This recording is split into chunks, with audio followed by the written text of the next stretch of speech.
Sharon from AIT Instrumentation, and these are my teammates who have helped me a lot during this development of this project. Now this project is totally based on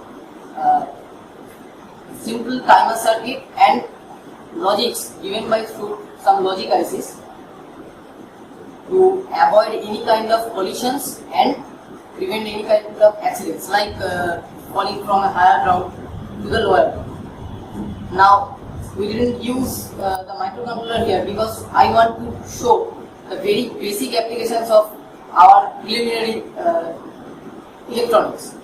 So now just I am starting the demo.